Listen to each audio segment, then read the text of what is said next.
들으신 것처럼 군 관련 사건, 사고 끊임없이 터져나오고 있습니다. 지난 2012년 소말리아 해적들에게 붙잡힌 인질들을 모두 구해내며 일명 아덴만의 영웅들로 불려온 청해 부대의 경우 연합뉴스가 납품 비리를 수사 상황을 단독 보도하면서 파장이 커지고 있죠. 지난달 육군 1사단에 있었던 수류탄 폭발 사고 역시 선임병들의 가혹행위가 원인이 된 자살로 뒤늦게 밝혀지고 있습니다. 말 그대로 특단의 조치가 필요한 시점인데요. 군 인권센터의 임태훈 소장 나와 계십니다. 어서 오십시오. 네, 안녕하십니까. 여러 차례 저희가 말씀드렸는데 사실 청해부대 하면 우리 국민들의 신망이 높은 부대인데 네. 좀 납품 비리, 참 고질적인 비리인 것 같은데 좀 불거졌습니다. 네, 어떻게 네. 보고 계십니까? 사실상 이 해군 같은 경우에는 소위 말하는 이제 객단가가 매우 높죠. 그러니까 육군 같은 경우에는 소총 한자루가 여러 개인데 예를 들면 전함을 하나 만들 경우에 예를 들어서 뭐 레이더가 뭐 매덕 있고 이런 식으로 굉장히 높습니다. 예. 그렇기 때문에 이 입찰 과정에서의 투명성도 담보될 수가 없는 것이고요. 그리고 무엇보다도 방산 업체에 다들 전직 영관급 이상 장성들이 다 또 이렇게 취업을 하게 되어 있습니다. 왜냐하면은 이게 뭐 저는 좀 악순환이라고 보고 있는데요. 우리 장교들 같은 경우에 그 계급 정년이라는 것이 있습니다. 예. 그러니까 어느 시점에 일정 시간이 대해서 가면. 그 계급에서 더 진급을 못하면 전역을 해야 되는 상황이기 때문에 특히 영관급들 중령 이상이 그 나이대에 전역을 해서 갈 만한 딱히. 곳이 없습니다. 그렇기 때문에 이 방산비리나 방산업체의 로비스트로 전락하는 경우가 많습니다. 그러다 보니까는 직업 안전성에 대한 부분도 좀 저는 고려돼야 될 지점이 있다고 보고 있습니다. 네. 그럼에도 불구하고 또 이게 윗사람들이 개입이 되다 보면 비리 혐의에 아랫사람 같은 경우에 진급 문제가 있으니 본인이 안 됩니다라고 얘기를 못 합니다. 용감하게. 그러다 보니까는 뭐 지난번 해군 참모총장 같은 경우에도 투스타일 때 그 보직에 있어서 참모총장이 지시한 대로 따랐기 때문에 사실상 그게 정옥군 총장이 잡혀가면서 본인도 불명예 전역을 할 수밖에 없는 상황이었습니다. 지금 뭐 구속이 됐죠. 예. 그렇기 때문에 이 비리 근절을 위해서는 군인의 처우를 조금 더 개선하는 방향으로 가야 되는 것도 하나 있고요. 그리고 비리에 대한 엄단을 좀 더 강화할 수 있게끔 감사원 지금 뭐 그 국방감사관실이 따로 있긴 하지만 이 기능을 좀 더 강화해야 되는 것도 있고요. 그리고 비리 조사를 할 수 있게끔 국민권익위에서 예. 부패 방지를 위한 위원회를 다시 떼내서 하나 더 신설하는 것이 저는 좀 바람직하다고 보고 있습니다. 별도의 어떤 조직을 만들어서 네네네. 도려내야 된다 이런 말씀이세요? 예, 그렇습니다. 이것은 뭐 대통령 직속이 아니라 국가인권위원회처럼 입법사법 행정부 어디에도 그 영향을 받지 않도록 그 국회와 대통령이 동수로 위원회를 구성할 수 있도록 해서 이 위원들이 정치색이 굉장히 낮은 그런 분들이 와서 청년 문제에 대해서는 지휘고라를 막론하고 칼을 들이댈 수 있는 구조를 저는 만들어야 된다고 보고 있습니다. 사실 어떻게 보면 오랫동안 지속돼 온 어떤 고질적인 비리의 사슬인데 네네. 어디 부분을 끊어야 이제 그게 풀리는 게 아니겠습니까? 네, 그렇습니다. 핵심이 어디를 끊어야 된다고 보십니까? 저는 이게 핵심은요. 감시와 그 참여. 그러니까 이러한 입찰 비리를 하지 못하도록 감시하는 기능을 좀 중첩적으로 둘 필요가 있다. 예를 들면 지금 현재 군검찰이나 헌병대 이런 곳이 이것을 비리 조사를 하지 않으면 사실상 외곽에서는 잘 보기 어렵습니다. 네. 그렇기 때문에 물론 이제 방산업체는 민간이기 때문에 우리 민간 검찰이 뭐 기소할 수도 있지만은요. 저는 방산 비리만큼은 군 내부의 수사 기능과 그 검찰 기능을 맡겨둘 것이 아니라 이 문제만큼은 외부에 있는 우리 경찰청과 검찰청이 수사할 수 있는 권한을 좀 줘야 된다고 생각하고 있습니다. 미국 같은 경우에도 이라크전이 한창 발발했을 때 연방검사가 제가 뭐 5월달에 만나고 왔는데요. 이 연방검사가 이 방산 비리로 인해서 이라크 현지에 전투 중인 대령 3명을 구속했고요. 15년형을 받았습니다. 각각. 그래서 올해 이제 출소한다 그러더라고요. 그러니까 이런 권한을 좀 미국처럼 둔다면은 예를 들면은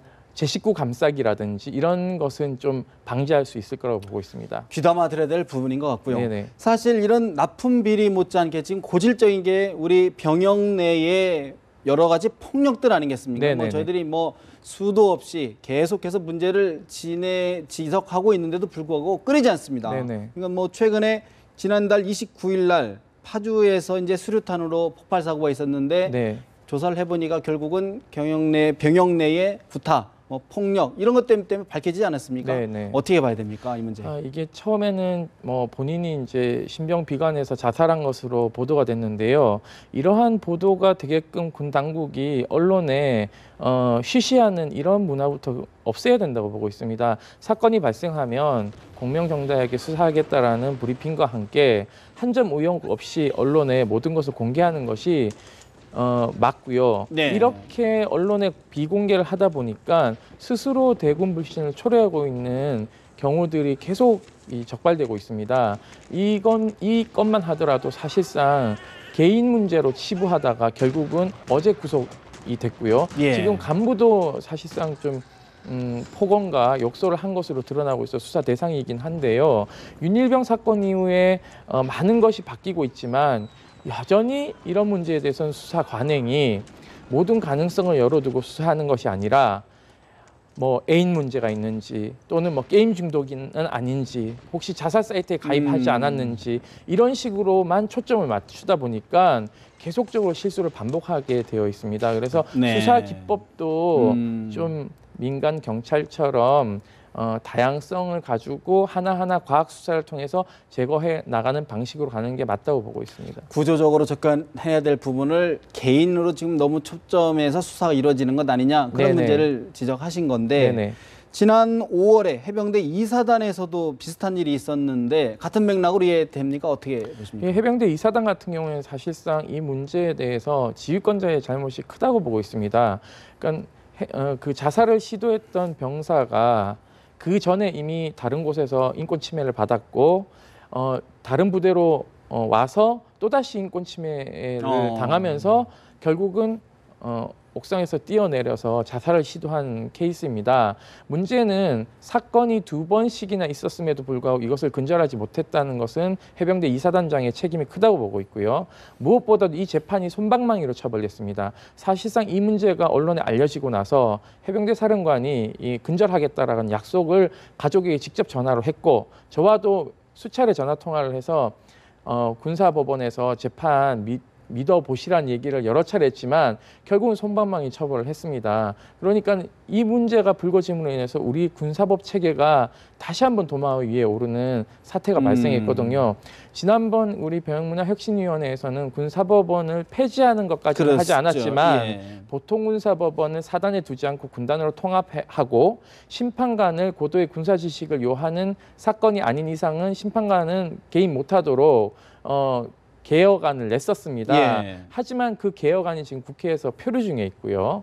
국회에서도 이 하루빨리 이 문제에 대해서 좀 명쾌한 법안을 통과시켜서 국민들이 더 이상 자식을 군대 보내도 불안하지 않은 상황을 좀 만들어야 된다고 보고 있습니다.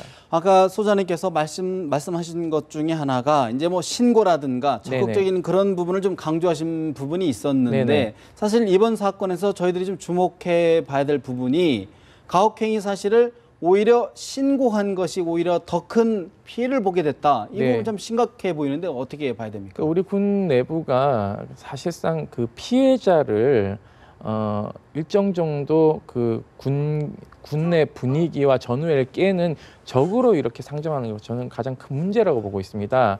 오히려 약자를 보듬어 줘야 되고 군대는 약자를 적으로부터 보호하는 임무를 띠고 있기 때문에 그 어느 누구보다도 전우회를 강하게 해서 전투력을 극대화시켜야 됨에도 불구하고 오히려 내부의 약자를 공격함으로 인해서 그 약자가 스스로 목숨을 끊거나 아니면은 수류탄을 던진다든지 다른 병사를 살해한다든지 이런 식으로 지금 병영 문화가 엉망이 되어가고 있습니다. 그런 측면에서 이 피해자를 보호하는 시스템이 좀 정착해야 될 것 같고요. 예. 이것을 신고하는 그 병사를 그 분위기를 저해하거나 결속력을 저해했다라는 낙인을 찍는 이런 문화부터 좀 바꿔야 되지 않을까라는 생각을 가지고 있습니다. 일각에서는요. 네네. 일각에서는 병영 문화 개선의 이제 방법으로 계속 이제 채찍을 좀 가하고 있는데 네네. 과연 채찍만이 능사냐 네. 이런 좀 시각이 있는데 이런 부분에는 어떻게 보십니까? 사실상 채찍은 여론이 채찍을 들었고요. 실질적으로 종아리를 칠 수 있는 대통령이나 이런 분들은 채찍을 들지 않았죠. 작년에 그 박근혜 대통령이 국방부를 처음 방문하셔서 여기까지 그만이라는 표현이 아니라 더 강하게 병역문화 혁신을 요구를 했습니다.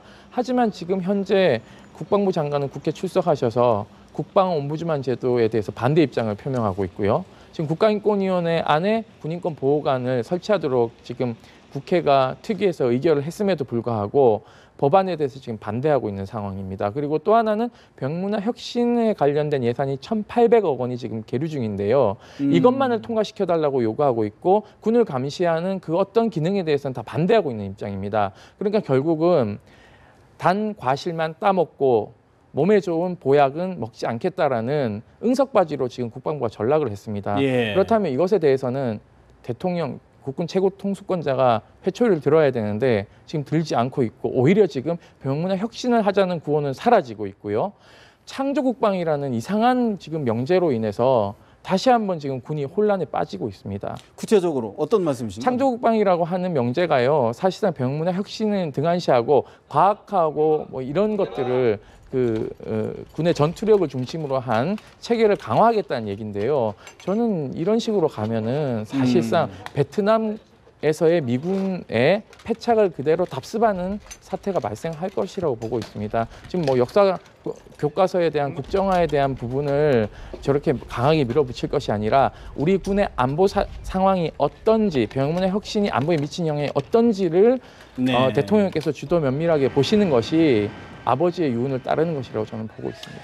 참 여러 가지 병역 문제가 불거질 때마다 갖은 대책을 내놨는데 사실 국민들 또 군대에 자식을 보낸 어머님들 입장에서는 참 어려운데 이것만큼은 지금 고쳤으면 좋겠다. 이것만큼은 반드시 했으면 좋겠다. 한 가지만 해주십시오. 어떤 겁니까? 저는 외부 감시가 가장 중요하다고 보고 있습니다. 이제는 군이 스스로 개혁할 수 있는 어떠한 자정 능력도 잃어버렸다고 생각하고 있거든요. 군은 오로지 전투 훈련에만 매진하고 군 인권 문제는 국방 옴부즈만, 즉 군인권 보호관에게 맡겨서 지휘관들로 하여금 인권 문제에 대해서는 지휘고하를 막론하고 군인권 보호관의 감시를 받을 수밖에 없고 이 부분에 대해서는 봐주지 않겠다라는 것을 선언할 필요가 있습니다. 그래야지만이 40만 병사를 군에 보내놓은 부모님들이 발 뻗고 잘 수 있는 환경이 마련된다고 보고 있습니다. 알겠습니다. 오늘 말씀 여기까지 들어야 될 것 같습니다. 지금까지 군인권센터 임태훈 소장과 말씀 나눠봤습니다. 말씀 고맙습니다. 감사합니다.